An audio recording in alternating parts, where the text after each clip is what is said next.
All right, here we go. In West Virginia, a major new policy to divest all state funds from Chinese-owned companies. No more investing in communism. No more investing in those that are openly at war with us, because it's an asymmetrical war, whether you believe it or not. We're at war with China. They understand that. Whether or not America and the West understands that is another question. Larry Pack is the West Virginia State Treasurer joining me now. Larry, nice to see you here. Hey, good morning. How are you, sir? I'm well. I'm glad you're here. I think this is an important first step by a state to say we're done here. And so the divestment, how long does it take? Do you get your money back that you've invested? Does it hurt West Virginia? Does it help West Virginia? I know it helps America long term because we're going to be investing in ourselves. What's the short-term play here? So the short-term play, I came in office in January, so I've been working on this ever since I came in the office, really almost a little bit before. So back early in the year, I think in March or February, we divested from China with respect to short-term investments. So we have two different investment arms. We have a long-term investment arm, which we call the Investment Management Board. We also have a short-term investment arm, which we call the Bureau of Treasury Investments. So we got that done and got everything taken care of to divest from on the short term earlier in the spring. Just last week, we approved our plan to divest from our long-term investments, which you think about pension, mostly pension plans is what that is. So by January of 2026, January 1 of 2026, we'll be all out of China. Yeah. $77 million at least is what you've identified, right? That needs to be extracted from the Chinese. I mean, look, I get it. 20 or 25 years ago looked like a great place to put money. It did, but it's pretty clear, Larry, that China has China's interest in mind. And I get that. That's what they should have in mind. But we're at war with China, whether we understand that on this side of the ocean or not. China is working every day to subvert Western culture, to subvert us, whether it's through students or investment or, look, they steal intellectual property routinely. It's part and parcel for what they do, isn't it? It really is, and it's a shame that we've had to do this. It's a shame we invested with them to start with, but this experiment, which is whether it's 20 years or 40 years of trying to bring China into to Western values to help them build their economy so they would adopt our values. It's just a failure, and it's absolutely hurt us in so many different directions. As you say, every day they're working against us, whether it's selling arms to our enemies, where they're stealing our intellectual property, definitely stealing our jobs. I mean, in West Virginia, we have so many closed down factories and so many closed down mills because those jobs went overseas.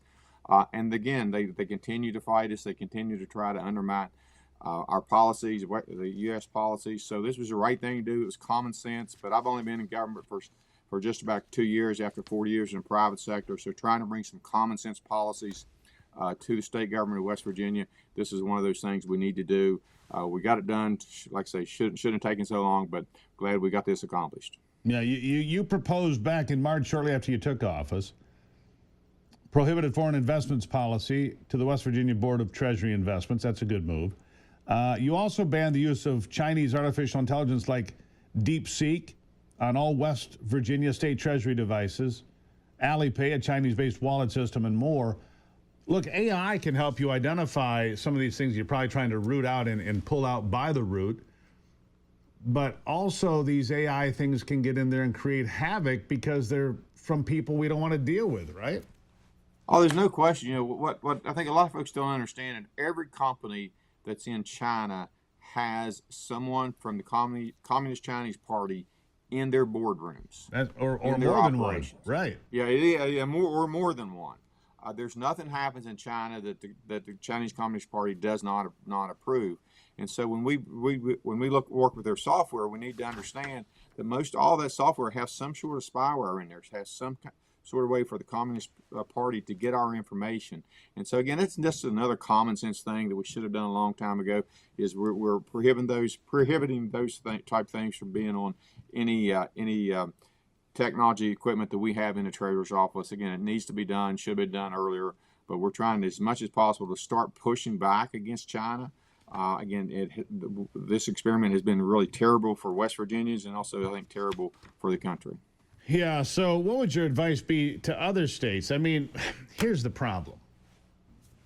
If people like you in West Virginia, deep red states, say, hey, we should do this, then the blue states automatically turn their back on you. I mean, I honestly believe if Donald Trump came out and said smoking is bad for you, the next day you'd see people on TikTok lighting up filterless Pall Malls, smoking all the way down the street. I mean, that's how silly it's gotten. If Donald Trump says, don't smoke, people will smoke. It's just weird. And so when you have a good idea like this, do you feel like you're being shunned? Because there should be something that's done across the country. It shouldn't just be West Virginia setting the stage, right? I agree. I think you'll see more and more red states take up these policies. Some has. Arkansas, I think, already has. A few others have as well. It's just common sense. They're taking our jobs. They're working against us. I mean, just think about from the situation they gave. China gave us COVID, right? They didn't try to help us get out of that situation. They're sending fentanyl in here every day. So we just have to push back. I think the blue states will eventually get it, but the blue states also need to understand that they're losing jobs to China. And so it's just the right thing to do that needs to be done. There you go. Larry Pack, West Virginia State Treasurer. Where do you go from here? I'll give you the last word. What's next, and how do you finish?